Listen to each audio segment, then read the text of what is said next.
하나님의 말씀 에레미야서 1장 1절 말씀만 봉독하겠습니다. 베냐민 땅 아나도스의 제사장 중 힐기야의 아들 에레미야의 말이라.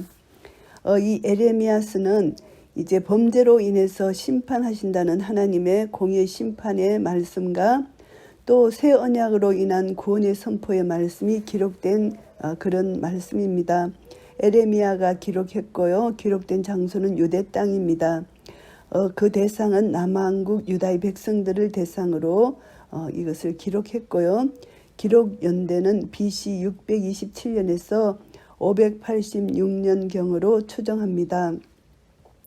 그래서 이 에레미야스를 보면서 우리는 하나님이 얼마나 공의로우신지 또 하나님이 얼마나 사랑의 하나님이신지를 다시 한번 깨닫게 됩니다. 하나님은 죄를 미워하시고 죄는 반드시 멸하셔야 되고 또 언약의 백성들을 구원하시는 하나님의 구원의 역사, 새 언약을 주시겠다는 약속의 말씀을 하시는 것입니다. 이 에레미야는 제사장 가문이었습니다. 그런데 오늘 이 에레미야가 제사장으로서 오늘 이 말씀을 선포하는 것이 아니라 5절 말씀에 보면은 열방의 선지자로 너를 세웠다 이렇게 말씀하고 계십니다. 그렇기 때문에 에레미야의 조상은 제사장들이었지만 에레미야는 열방의 선지자로 하나님이 세우셨다는 것을 알 수가 있습니다. 이 시기는 국내적으로는 마지막으로 부흥운동을 주도했던 요시야 왕이 죽은 이후입니다. 그래서 정치, 종교, 사회 많은 분야에서 멸망을 향한 내리막길로 치닫고 있는 그런 상황이었고요.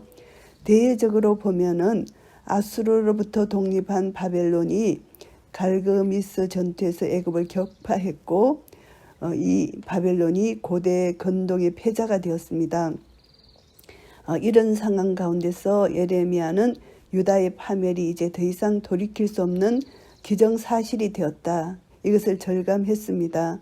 그래서 이 메시지는 범죄를 경고하는 것이라기보다는 오히려 심판이 이미 선포되었다. 이것을 말씀합니다. 그래서 범죄한 유다에 대해서 하나님의 공의로운 심판으로 이해해야 된다는 거. 그러니까 이제 북방 바벨론이 침공할 때 항복하는 것이 하나님 뜻에 순종하는 길이라고 외쳤던 것입니다.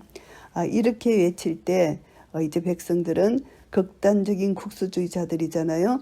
에레미야를 적각 민족에 대한 반역자로 몰아붙였고 그리고 에레미야의 목숨을 노리기까지 한 것입니다.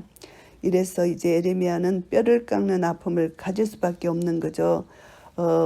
자기 나라 백성들이 이렇게 죄를 지어서 하나님의 심판을 선포하는 것도 가슴이 아픈 일인데 이들에게 매국노라는 이런 수치스러운 누명을 감수해야 하는 에레미야는 정말 눈물의 선지자, 참 고독한 선지자였다. 그것을 우리가 알 수가 있습니다. 그래서 제사장 힐기야의 아들 에레미야가 이제 하나님께 직접 받은 말씀을 선포합니다. 아몬의 아들 유다 왕 요시야의 다스린 지 13년에 여호와의 말씀이 에레미야에게 임했습니다.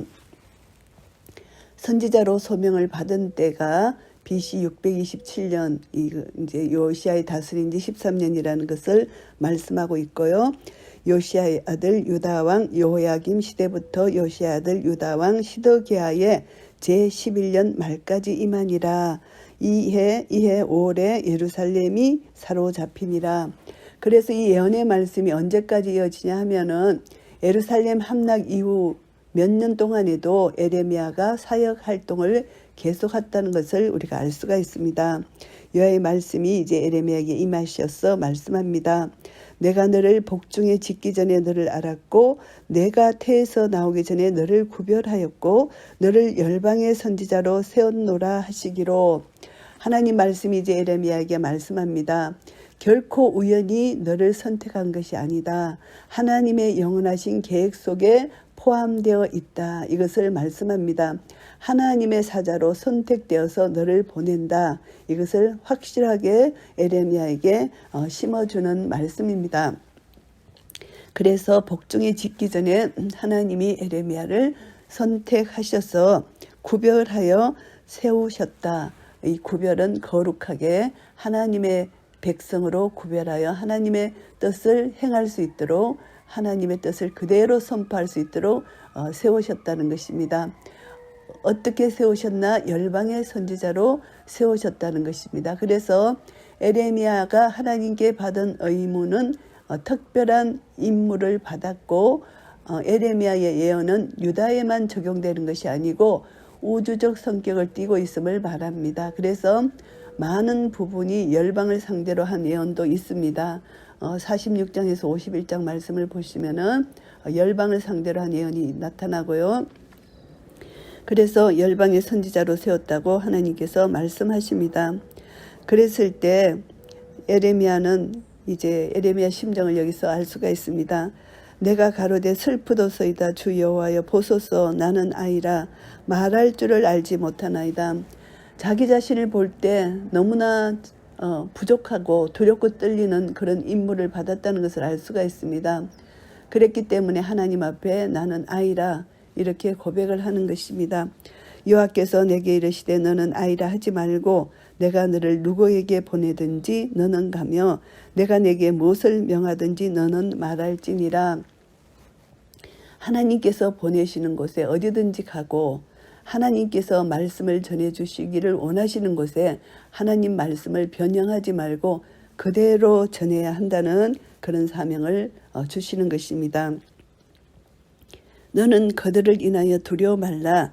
내가 너와 함께하여 너를 구원하리라. 나 여호와의 말이니라 하시고 두려워하지 말라고 말씀하십니다. 왜냐하면 하나님이 함께 하신다. 하나님이 함께 하신다는 것은 보호하고 지키시고 인도하신다는 약속의 말씀입니다. 그렇기 때문에 절대 두려워하지 말라 이것을 말씀하고요. 여호와께서 그 손을 내밀어 내 입에 대시며 내게 이르시되 보라 내가 내 말을 내 입에 뒀노라. 이제 하나님께서 이제 에레미야에게 하나님 말씀을 두시는 그런 행위를 여기서 볼 수가 있습니다. 하나님께서 이제 에레미야를 선지자로 세우셨다는 것, 하나님 말씀을 이제 에레미야 입술에 에레미야에게 주셨다는 것을 여기서 말씀합니다. 보라 내가 오늘날 너를 열방 만국 위에 세우고 너로 뽑으며 파괴하며 파멸하며 넘어뜨리며 건설하며 심게 하였느니라. 이제 하나님께서 에레미야 선지자를 열방 만국 위에 세우셨습니다. 그리고 뽑게 하시고 파괴하게 하시고 파멸하게 하시고 넘어뜨리신다. 이제 하나님의 심판을 선포하게 하신다는 것입니다. 파멸하시고 그 다음에는 건설하며 심게 하셨다. 회복하신다는 메시지를 주시는 것입니다. 초기에는 이제 심판하시고 후기에는 회복하신다는 이런 예언의 말씀을 주시는 것입니다. 11절 말씀입니다. 여호와의 말씀이 또 내게 임하니라. 이르시되 에레미야야 내가 무엇을 보느냐 대답하되 내가 살구나무 가지를 보나이다. 하나님께서 두 가지의 한상을 보여주시는데 첫 번째는 살구나무 가지의 한상을 보여주십니다. 살구나무는 이른 봄에 삭을 내는 그런 나무입니다. 그래서 살구나무 한상을 보는데 여호와께서 내게 이르시되 내가 잘 보았도다. 이는 내가 내 말을 지켜 그대로 이루려 함이니라. 살구나무 삭이 나면 이제 열매까지 맺게 되는 것이잖아요. 그래서 봄을 가장 먼저 알려주는 이 살구나무처럼 하나님의 말씀이 신속하게 성취된다는 것을 여기서 말씀하는 것입니다. 그래서 하나님 말씀을 얼마나 성취되는 것을 지켜보라. 반드시 이루어지실 것이라는 것을 말씀하고요. 두 번째 한상은 여호와의 말씀이 다시 내게 임하니라. 이르시되 내가 무엇을 보느냐 대답하되 끓는 가마를 보나이다. 그 면이 북에서부터 기울어졌나이다. 끓는 가마 이것은 심판을 상징합니다. 전쟁의 결과로 황폐해진 것 이것을 우리가 알 수가 있어요. 그래서 이스라엘의 백성이 겪는 환난 북방에서 일어나는 환난입니다. 그래서 여호와께서 내게 이르시되 재앙이 북방에서 일어나 이 땅의 모든 거민에게 임하리라. 이 예언의 말씀대로 바벨론의 침공으로 이스라엘 예루살렘이 완전히 패망되었습니다. 15절 말씀입니다. 나 여호와가 말하노라. 내가 북방 모든 나라의 족속을 부를 것인즉 그들이 와서 예루살렘 성문 어귀에 각기 자리를 정하고 그 사면 성벽과 유다 모든 성읍을 치리라. 완전히 바벨론에 의해서 이제 패배당하고 바벨론의 통치가 일어났다는 것입니다. 무리가 나를 버리고 다른 신들에게 분향하며 자기 손으로 만든 것에 절하였은즉 내가 나의 심판을 베풀어 그들의 모든 죄악을 징계하리라. 하나님께서 예루살렘 이스라엘을 징계한 가장 큰 이유가 여기서 나옵니다.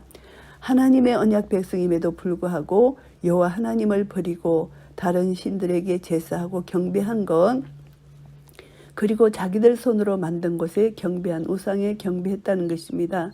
그래서 언약 파기로 인해서 이들은 반드시 심판을 받을 수밖에 없다. 이것을 말씀하고 있습니다.